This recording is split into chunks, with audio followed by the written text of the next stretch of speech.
ego death trip report. How acid changed my life. I was 15 years old when I first experimented with psychedelics. At the time, I was dating an older boy. We will call him Thomas, who was 18. In hindsight, I realized the relationship was inappropriate given our age difference. But at the time, I was drawn to the access he had to high-quality substances. Even now, at 18 years old, I can still say that the products he had were potent and effective. On this particular day, I was home alone and had invited Thomas over. I had previously tried what I thought was LSD, although those trips were relatively weak and may have been 25I. I had also experimented with mescaline several times before. Thomas asked if I wanted to take something, and I enthusiastically agreed. He arrived in the morning and gave me an apricot infused with the substance, which his supplier used in place of blotter paper. For some reason, I believed it was mescaline. We went into my garden, where he pulled out a pipe packed with a strain called Skittles. I had never particularly liked that strain. It was always quite intense. But I decided to smoke it anyway, as the effects began to come on. While we were in the garden, I said to him, "I really love mescaline."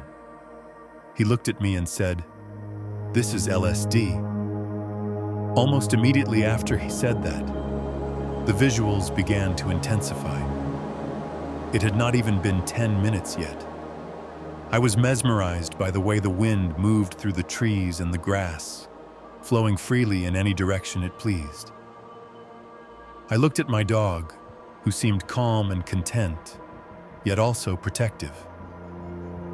I watched his body language intently, every alert motion, every subtle shift in his posture. I felt a deep connection to him. Eventually, we went back inside the house. We had been sitting together for about 30 minutes when I received a phone call from my mother. She told me she was coming home early. I began to panic and asked her where she was. Instead of hearing her usual voice, I heard a strange, moaning tone telling me how much she loved me. I was confused, and then her voice suddenly returned to normal. She repeated that she would be home soon. I hung up the phone before she finished speaking. The auditory hallucination had unsettled me, and that was only the beginning. I was already experiencing intense effects, and I did not explain much to Thomas. I simply told him he had to leave. He was understandably upset. He had taken a nearly hour-long train to visit me, and we had both just taken a powerful hallucinogen. As we walked to the train station, about a 10-minute walk, he expressed his frustration.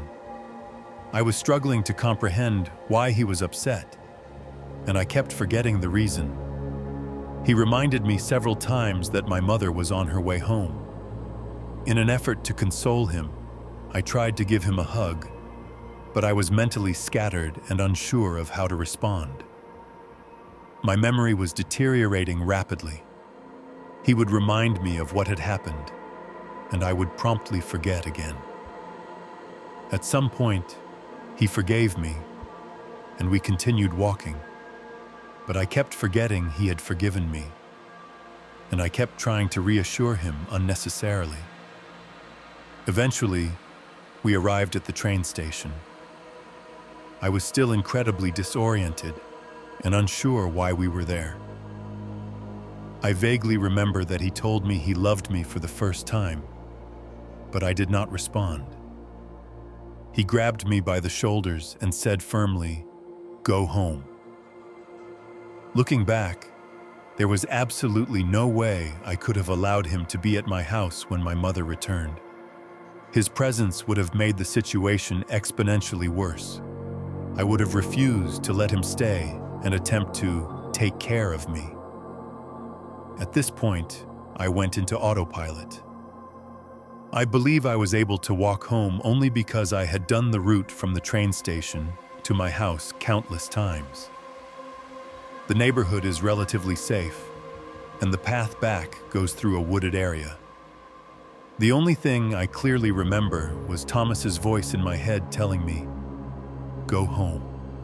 My legs carried me forward. I had no idea where I had come from, where I was going, or even where I was in the moment.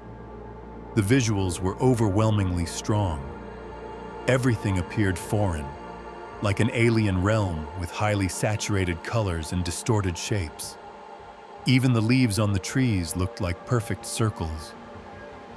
When I entered the forest, it transformed into what felt like a magical realm. I felt profoundly connected to everything around me. I heard the trees and plants whispering to me. Although I cannot recall exactly what they said, I felt simultaneously calm and concerned. I had no memory of having taken a substance. I did not know my name or who I was. I could not recall the past or imagine the future. I was entirely present in the moment. I felt a powerful, divine presence watching over me, speaking to me through nature. I felt united with everything. I took out my phone and tried to call someone for help. Fortunately, the fingerprint unlock feature worked instantly. I scrolled through my contacts, not recognizing anyone. However, certain names gave me distinct emotional responses. I chose the name that made me feel most at ease, my best friend, and called her. When she answered, I asked, "Who is this?" She replied in a confused and sassy tone, asking what I meant. I told her I did not know where I was. I was in a forest and had no idea where I was going. She was not particularly helpful, so I hung up and continued walking, listening to the voices of the natural world around me. Eventually, I arrived home. I was stunned to see the automatic gate was open. To this day, I believe a higher power left it open for me. It truly felt as though I was meant to have this experience, and everything that occurred was orchestrated perfectly. I had left the front door open, likely not due to divine intervention, but rather because I was mentally scattered. My dog greeted me at the door. I did not recognize him, but I could sense how much he loved me. I stepped into the house and it felt as though I was entering my life for the very first time. I felt disconnected from my ego. I looked at family photographs, trying to piece together the life that was supposedly mine. I walked into my bedroom and examined myself in the mirror, as though I were seeing myself for the first time. I pulled at the skin on my face, studying my body. I thought I looked reasonably good. My room was filled with artwork I had created, much of it themed around cannabis. I tried to understand the kind of person I had been. I noticed the marijuana symbols and felt unsettled. I knew those symbols were not universally viewed as positive, and that realization frightened me. I felt as though I were living inside an episode of Black Mirror, specifically White Bear. I cannot watch that episode anymore without becoming deeply disturbed because the parallels are too close. I began to panic. I knew I had done something wrong, even though I could not remember what. Operating on autopilot, I messaged my mother, telling her I had menstrual cramps and would be resting in bed, hoping to avoid any interaction with her. I do not know how I had the presence of mind to send that message in such a state, but I did. I climbed into bed and tried to sleep it off. When I woke up, I was still tripping as intensely as I had been before. I am not even sure if I had dreamed. The moment I opened my eyes, I looked out the window and saw my mother entering through the gate. She saw me and waved. That moment, too, felt orchestrated by something beyond me. I did not remember who she was, but I knew that she was someone deeply important to me, one of the closest bonds I had. I respected her so much that the idea of her discovering my condition was devastating. I checked my phone and saw many messages from both my best friend and Thomas. Thomas called and began the conversation by saying, "I am really sorry." I immediately hung up. I had no idea what was going on. Was I in trouble? Had he told someone about what happened? I was completely lost. Eventually, I went downstairs. I was terrified. I thought somehow my mother knew that something was wrong and that both my best friend and Thomas had told her. She was sitting at the table, eating her dinner. It was the first time I truly saw how exhausted and stressed she was. She looked worn out. She told me about her day and shared some old stories about my brothers. Suddenly, I began having flashbacks, memories I did not know I had. It reminded me of an episode of Rick and Morty where Rick erases Morty's memories, and Morty watches events he had never remembered before. Somehow, I was able to mimic my mother's tone and mannerisms and engage in what seemed to be a normal, coherent conversation. Afterward, I told her I was going to take a shower and disappeared for the rest of the evening. To give a sense of how strong the experience was, the following day was a Monday, and I had to go to school. I was still seeing patterns and visual distortions everywhere. That single experience changed me permanently. It isolated me from my friends and from most other people. I became deeply spiritual and no longer related to the superficial priorities or lack of self-awareness that characterized many of my peers, though I do not blame them. They were normal 15-year-olds. Some of them experimented with acid, but only in a recreational and lighthearted way. They mocked my experience, pretending they had orchestrated elements of it, and teased me. I felt deeply unappreciated.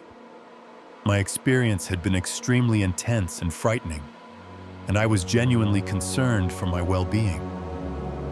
I did not know what had happened to me, but I knew it was important. From that point on, I began to believe in a higher power. I realized that every religion holds some element of truth. I became a vegetarian, having developed a profound appreciation for the lives of animals. I became less materialistic, less concerned with fitting in. My identity began to shift away from that of my peers. Many of my judgments about others dissolved. I came to understand that there is no single, absolute truth. The path was lonely. My life changed for the better, but no one around me truly understood. Eventually, I came to learn that this is a normal part of a spiritual awakening. Later on, I met a philosophy teacher at school who became something of a mentor. I confided in him about my psychedelic experiences, and he told me I had undergone a mystical experience. He explained how such experiences are documented in many religious and philosophical texts, and he helped me understand what had happened in a way that no one else had. Everything began to make sense. I am incredibly grateful that this happened to me. At 18 years old now, I can say it helped me grow and realize things that many people may never understand. Since then, I have continued to grow, and I look forward to seeing the person I will become.